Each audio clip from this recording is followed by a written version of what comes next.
सब tax payer का जो बेसब्री से इंतजार था कि आईटीआर फाइलिंग कब स्टार्ट होगा, तो अब टैक्स पेयर को इंतजार करना नहीं पड़ेगा, क्योंकि इनकम टैक्स पोर्टल ने आईटीआर 1 और आईटीआर 4 को ऑनलाइन मोड में स्टार्ट कर दिया है। सो मैं आज आपको बताने वाला हूं कि आईटीआर रिटर्न फाइलिंग आपको कैसे करना है, असेसमेंट ईयर 2025-26 का आईटीआर फाइलिंग कैसे करना है। तो ये वीडियो आपके लिए बहुत ही इंपॉर्टेंट होने वाला है, तो ये वीडियो आप मिस मत कीजिएगा। सो हाय दोस्तों, मैं जयराम रक्षित फिर सब लोग के बीच एक नए वीडियो के साथ। तो चलिए मैं वीडियो को शुरू करता हूँ। वीडियो शुरू करने से पहले यदि वीडियो को अच्छा लगे तो एक लाइक जोर से कर दीजिएगा। चैनल में नए हैं तो चैनल को सब्सक्राइब करके बेल आइकन पर ऑल प्रेस कर दीजिएगा, ताकि इसी तरह इन्फॉर्मेशन वीडियो सबसे पहले आप तक पहुंचे। तो चलिए मैं वीडियो को शुरू करता हूं। और यदि आप इनकम टैक्स में रजिस्टर्ड होना चाहते हैं, रजिस्टर्ड किया हुआ आपका नहीं है, तो उसका वीडियो इस वीडियो के डिस्क्रिप्शन में मिल जाएगा। और यदि आप अभी तक 26 AS और TIS AS डाउनलोड नहीं किए हैं, तो उसका भी वीडियो इस वीडियो के डिस्क्रिप्शन में मिल जाएगा, तो वहां जाके वह सब वीडियो पहले आप देख लीजिए। तो चलिए मैं वीडियो को शुरू करता हूं। तो सबसे पहले तो आपको इनकम टैक्स पोर्टल पर आ जाना होगा। इनकम टैक्स पोर्टल पर आके आपको लॉगिन कर लेना होगा। लॉगिन करने के बाद सिंपल आपको इस प्रकार कुछ मिलेगा। यहाँ पर आपको फाइल नाउ का ऑप्शन मिलेगा, सिंपल आपको उस पर क्लिक कर देना होगा। यहाँ पर असेसमेंट या सेलेक्ट कर लेना होगा। यहाँ पर आपको ऑनलाइन मोड में सेलेक्ट कर लेना होगा और कंटिन्यू के ऑप्शन पर क्लिक कर देना होगा। यदि आप ऑफलाइन मोड में करना चाहते हैं तो इसका वीडियो के डिस्क्रिप्शन बॉक्स में उसका मिल जाएगा, लिंक देख सकते हैं। सिंपल आपको कंटिन्यू के बाद आपको यहाँ पर मिल जाएगा स्टार्ट न्यू में, सिंपल आपको उस पर क्लिक कर देना होगा। यहाँ पर आपको HUF इंडिविजुअल ये ऑटोमेटिक सेट हो जाएगा। सिंपल आपको इस पर कंटिन्यू के ऑप्शन पर क्लिक कर देना होगा। जैसे आप कंटिन्यू के ऑप्शन पर क्लिक कर दें, यहाँ पर आपको मिल जाएगा ITR सेलेक्ट करने का कि ITR 1 की जगह या ITR 4 की जगह। तो सिंपल आपको ITR 1 पर सेलेक्ट कर लेना होगा और ITR 1 सेलेक्ट करने के बाद सिंपल आपको यहाँ पर फाइल विद ITR 1 पर क्लिक कर देना होगा। उस पर आपको ओके कर देना होगा। उसके बाद यहाँ पर आपको कुछ क्वेश्चन आएगा, सिंपल आपको यहाँ पर अदर चूज कर लेना होगा और कंटिन्यू के ऊपर क्लिक कर देना होगा। जैसे आप कंटिन्यू के ऊपर क्लिक करते हैं, यहाँ पर आपका ITR का फॉर्म ओपन हो जाएगा।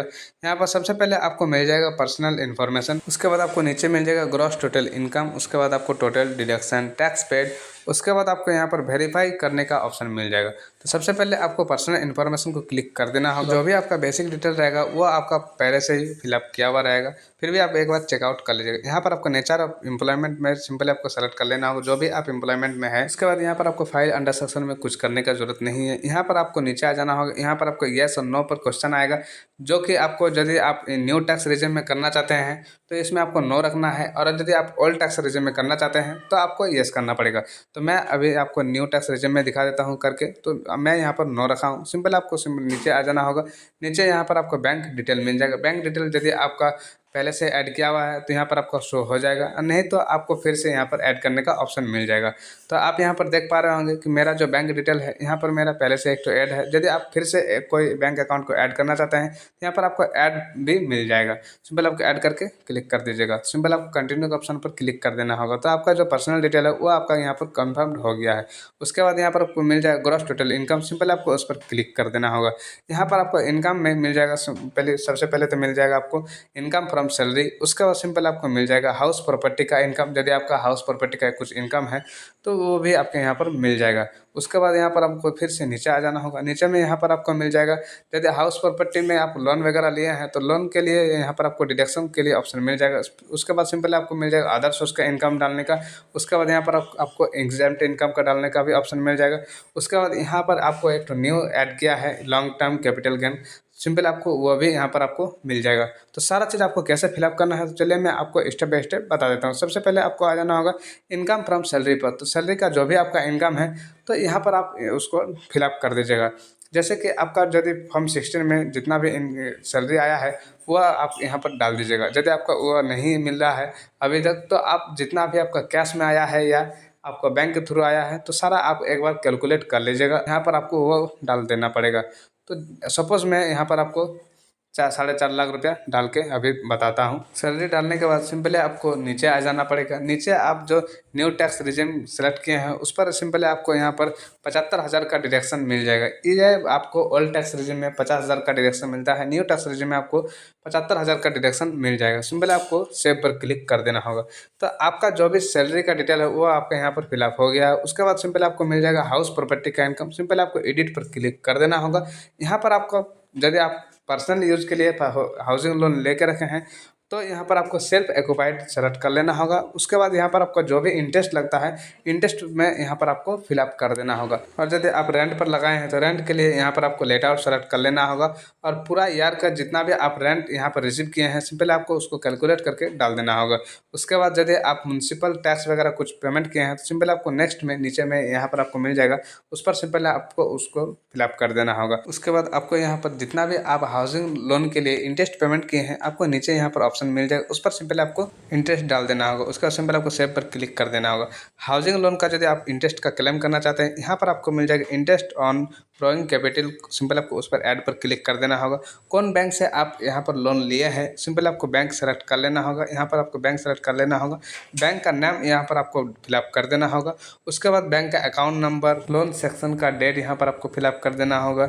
यहाँ पर आपको लोन अमाउंट डाल देना होगा। उसके बाद आपको इंटरेस्ट का अमाउंट भी यहाँ पर फिलअप कर देना पड़ेगा।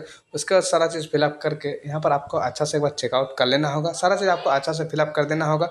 उसके बाद सेव पर क्लिक कर देना होगा। उसके बाद आपको नीचे मिल जाएगा यहाँ पर इनकम फ्रॉम अदर सोर्स, जो भी आपका अदर इनकम है, जैसे कि सेविंग इंटरेस्ट, डिपॉजिट इंटरेस्ट, यहाँ सब आप उसको डाल सकते हैं, या यहाँ पर यह ऑटोमेटिक भी ले लेता है। यदि आपका यहाँ पर ऑटोमेटिक नहीं लिया है तो आप डाल सकते हैं। और यदि आपका कुछ अदर इनकम है तो यहाँ पर एक तो हेड आपको एनी अदर का भी मिल जाएगा, उसको आप सेलेक्ट करके सिंपल आपको डिस्क्रिप्शन में डाल देना होगा।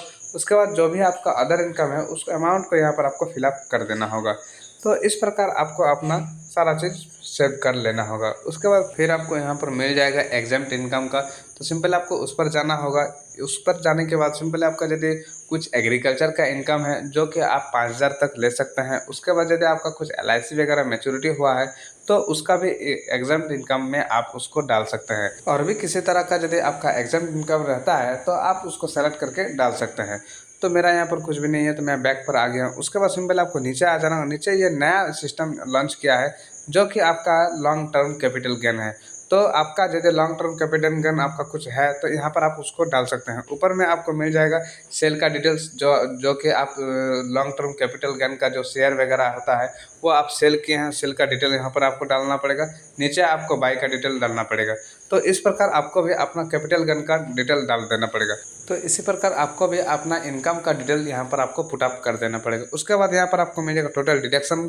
टोटल डिडक्शन में यदि आप न्यू टैक्स रेजिम लिए हैं तो आपको उतना कुछ डिडक्शन नहीं मिलेगा। जैसे कि यहाँ पर आपको कुछ डिडक्शन मिलेगा, जैसे कि आप कंट्रीब्यूशन NPS वगैरह में करते हैं, कुछ भी गवर्नमेंट स्कीम में NPS वगैरह में जैसे कि होता है, तो वो सब यदि आप स्कीम में कंट्रीब्यूशन करते हैं तो उस तरह केस में आप उसको डिडक्शन ले सकते हैं। उसके बाद यहाँ पर आपका आ जाएगा कि अग्निपथ में कुछ स्कीम है जो उसमें यदि आप कुछ कंट्रीब्यूशन किए हैं तो उसमें भी आप कर सकते हो। तो इसी तरह मेरा उसमें कुछ भी नहीं है तो मैं उसको सिंपल कंफर्म कर दिया हूँ। उसके बाद मैं आ गया हूँ टोटल टैक्स पेड में। तो टोटल टैक्स पेड जितना भी आपका यदि कुछ भी TDS वगैरह काटा है तो यहाँ पर आपका सारा चीज़ यहाँ पर शो हो जाएगा। तो आप यहाँ पर देख पा रहे हैं कि मेरा जो भी TDS कटा है यहाँ पर मेरा एक तो शो हो गया है। उसके बाद यदि आपका कुछ सेल्फ असेसमेंट टैक्स जमा किए हैं तो ये भी आपके यहाँ पर शो हो जाएगा। और यदि आप अभी कुछ असेसमेंट टैक्स वगैरह या एडवांस टैक्स पेमेंट करना चाहते हैं तो यहाँ पर आपको उसका ऐड करके BSR कोड वगैरह, चालान नंबर वगैरह यहाँ पर आपको पुटअप करना पड़ेगा। तो इसी प्रकार आपको भी अपना चालान का डिटेल पुटअप करना पड़ेगा। सिंपल आपको चालान का डिटेल पुटअप करने के बाद सिंपल सेव पर क्लिक कर देना होगा। उसके बाद कंफर्म पर क्लिक कर देना होगा। उसके बाद सिंपल आपको नीचे आ जाना होगा। नीचे पर आपको क्लिक कर देना होगा।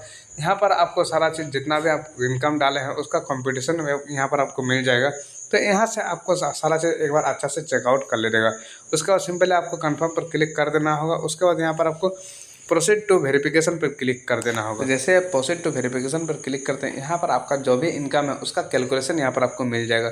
सिंपल आपको उसको चेकआउट करके प्रीव्यू टू सबमिट पर क्लिक कर देना होगा। यहाँ पर आपका चेकबॉक्स मिल जाएगा, चेकबॉक्स पर क्लिक कर देना होगा आपको। उसके बाद सिंपली आपको यहाँ पर प्रोसीड टू वेरिफिकेशन पर क्लिक कर देना होगा। जैसे आप उस पर क्लिक करते हैं तो आपका जो भी ITR है वो वेरिफिकेशन के लिए आ जाएगा। जैसे आपका वेरिफिकेशन होता है आपका आधार कार्ड में एक OTP जाएगा। OTP यहाँ पर फिलअप करने के बाद सिंपली आपका जो भी ITR है वो आपका सक्सेसफुली फाइलिंग हो जाएगा। तो इसी प्रकार आपको भी अपना इनकम टैक्स रिटर्न फाइलिंग कर लेना होगा। आई होप इस वीडियो में आपको सारा चीज़ समझ में आ गया होगा। यदि इसमें आपको कुछ भी डाउट है तो कमेंट सेक्शन में कमेंट कर सकते हैं। कमेंट का रिप्लाई मैं जल्दी देने का कोशिश करूँगा। फिर मिलता हूँ नेक्स्ट वीडियो में। तब तक के लिए जय हिंद, वंदे मातरम। Thank you.